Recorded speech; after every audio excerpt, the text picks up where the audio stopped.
audiologists who were fluent in sign language. I found language specialists. I found everyone I needed for the team. And then I realized, well, I don't want to show up in Lebanon with a handful of hearing aids looking for people to help. So I figured I need to contact a group on the ground. And so I contacted as many as I could think of, and they all said no. And they were turning us down. We had the money, we had the hearing aids, but people didn't really believe in us. And we were new, so I understand that. And then I contacted PCRF. And I went straight to the head because I don't waste time. I went to Steve Sosibi, the founder of PCRF. And he maybe waited 2 minutes before replying to my email and said, okay, yeah, let's do it. I'm like, all right, this is great. So we collaborated. He found a team in Lebanon, this amazing field coordinators who found all of the cases, set up these makeshift clinics, and kind of got everything ready for us. And so 11 months after that day, I was sitting in my car at the Target parking lot. We were ready, and we flew into Lebanon. And I didn't really know what to expect, because I had joined with my dad on medical missions before, but in those moments, if something went wrong, I could look to my dad and he would take responsibility. But now it was my job, because I was leading this mission. I was 25 years old, and I felt like I had the weight of the world on my shoulders. And I was terrified. So we arrived in Lebanon, and that very first day, we were walking from the van to this makeshift clinic because you can't really drive in these refugee camps. I mean, there's no road. It's just rubble that you kind of climb across. And we were walking with the team, and I saw this line of children around the building waiting for us. Now, to give you a little perspective, the average audiologist here in the US will see 6, maybe 7 kids in a day. They had hundreds waiting for us because no one was working with these kids. And we just took a deep breath, we went and we started working, and we were working 11, 12, 13, 14-hour days without a lunch break. We were working on 2 hours of sleep and just arabi gahwa. I mean, we were trying the best we could, and we didn't stop, and it was overwhelming to say the least. Now, every kid who came to us, for all of the missions that we do, they begin in language counseling. And we give them a little bit of ASL knowledge, we teach them the concept of language, and I'll talk more about that later. And then they go for their hearing screening. We figure out how deep their hearing loss is, the levels, everything. We fit them with a hearing aid. Now, before the trip, I spoke with a lot of humanitarian audiologists, and they all told me about 70% of the children that you see will just have earwax issues. That's it. They're not really deaf. So just clear the wax and you're fine. 96% of our kids needed 2 hearing aids. Superpowered, the strongest hearing aids you have. Again, we don't know why. There is something about this war that's different. And no one understands it because it's still so new. But we were running out of supplies really fast. And I remember on maybe the 3rd or 4th day of our very first mission, we had this one audiologist, her name is Tasneem. So she, in sign language, you have a sign name. It's like the first letter of your first name with a characteristic. So she's real sweet. So we call her Tasneem with the T. So Tasneem is an audiologist. She's a Syrian American, and she's the kind of Syrian American that grew up spending every summer in Syria. She's from Halab, from Aleppo. This is the sign for that, Halab. And so this was a labor of love for her. This was everything she wanted to do with her life. But she's young too, she's my age. And so on the 3rd day, I stepped in just to see how she's doing. And I saw that her hands were trembling, and she was pale, and her eyes were wide. And I just kind of gently asked the patient to leave the room for a second. And I asked her, what's wrong? And she was just overwhelmed. Because for us, when we are treating the kids, because I do the screenings as well, because we don't have a whole lot of time, we talk about the kids' hearing loss. But these parents, when they enter the room and they hear her Halabi accent, they want to talk. They tell her, oh, you remember that park on this corner? Yeah, it's gone now. Or that family who lived in that building, that old corner store, they were all killed. And they were telling her this again and again and again. Because this trip, our first mission was like 3 months after the massacre on Halab. So all of our refugees were from there. And she was overwhelmed, and I told her, you need to take a break. You need to stop. You can't fill from an empty bucket. And she said, no. I told her, you need to. You know, we don't need to see all of the kids today. We don't need to see them all this trip.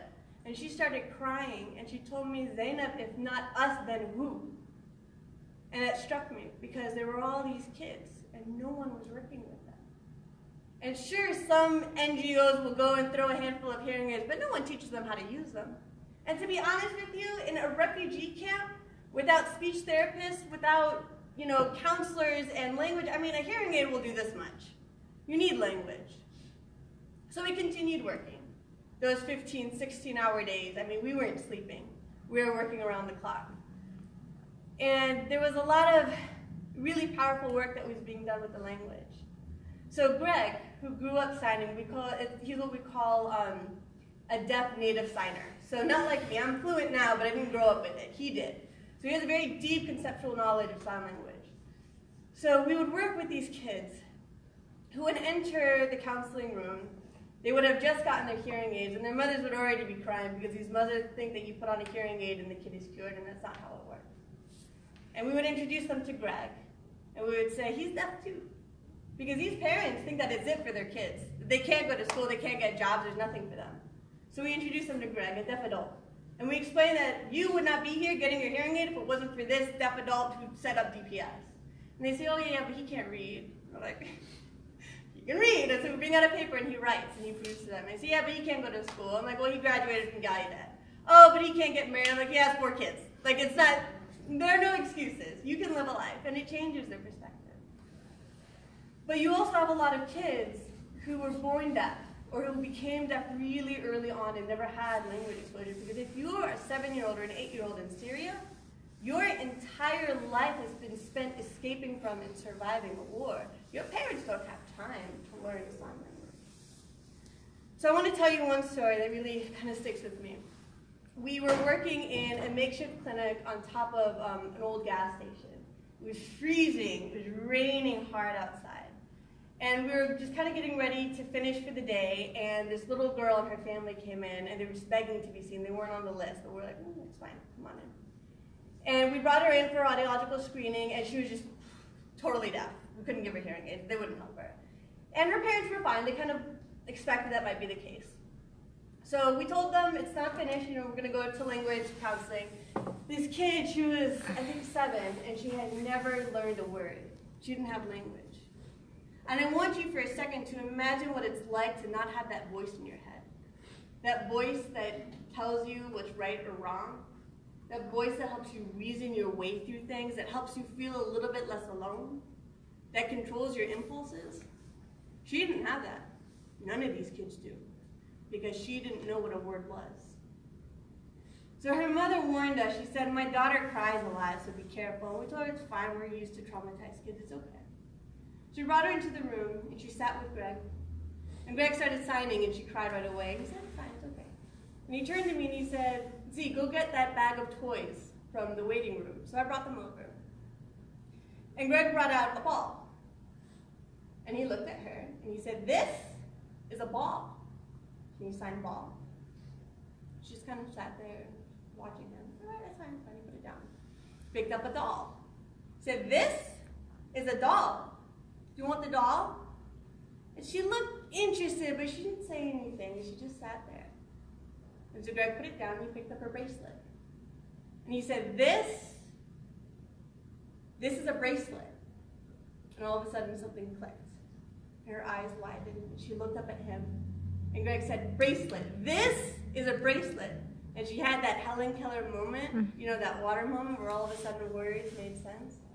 She understood that everything has a label, all people have names, and she said, bracelet. And we all started crying, and she jumped up, she started running around the room, pointing at things, what's this, and Greg said, that's a table, that's a chair, it's your mom. Her name is Mama, and that's Baba, and that's your sister, Mariam. And the girl, she looked up, and her eyes got wide again, and she got angry, and she said, me, what's my name? And Greg looked at her and he said, your name is Jannah, a name that means heaven. And her mom was sobbing. We were all sobbing. It was, this girl was 7 before she had a name. She was 7 before she had an identity. all because she was born in the wrong country at the wrong time, because she was deprived of language. Because it's not like here in the US where deafness doesn't hold you back. Here, deafness empowers you. But if you're a refugee and no one is willing to give you that language, you're stuck and you're isolated and alone. And I can't say that Jenna's story is unique. I mean, we see these kids every day. In our most recent mission 6 months ago, we had 192 children who learned their names for the first time. I mean, the hearing aids are important. The hearing aids are what people focus on, but the language is everything. It opens up their world. I mean, there's so much that these two were talking about that really connected with me about the conditions of the refugee camps and the conditions of the war that they escaped. But I want you to imagine for a second what it feels like to be living in a war zone, to be living in Syria, and not understand what's happening around you. You know, your mom holds you every night, but she can't say, I love you. She can't say, you're safe, you're fine, we escaped, we're not in Syria anymore. She can't explain that you're not in a war anymore. You're stuck in perpetual trauma, and you're not able to talk yourself out of it. Now, so many of the parents that we work with, at the end of our sessions, we give them these resource sheets with sign language pictures. We teach a lot. I mean, we spend a lot of time with every patient trying to explain and open up the doors of communication. And we ask these parents at the end, what are some words that you need to know now, that you can't learn later? And I want to say almost every father says, I want to know how to say I love you. You know, most of the moms want to ask if their kids are hungry. I mean, these parents are so desperate to connect with their children. We have a generation of Syrian refugee children right now who are growing up without a language, without support, without sound. There's not a lot that we can do here. I mean, the work that I'm doing in these camps, we go every year. We're trying to do it twice a year now, but I mean, it's hard because, again, I spent all year fundraising and begging people to give us money, and it's difficult, but that work alone, we see maybe 300 kids a trip, and there are thousands waiting for us. So there's a lot that you guys can do. My journey started here at UIC. There's a lot more that you guys can do here, because every person who participates in this work, whether it's here as a fundraiser or a supporter or sharing what we post online, I mean, fundraising is one thing, but informing people, like, I'm sure, how many of you guys knew about deaf refugees before today?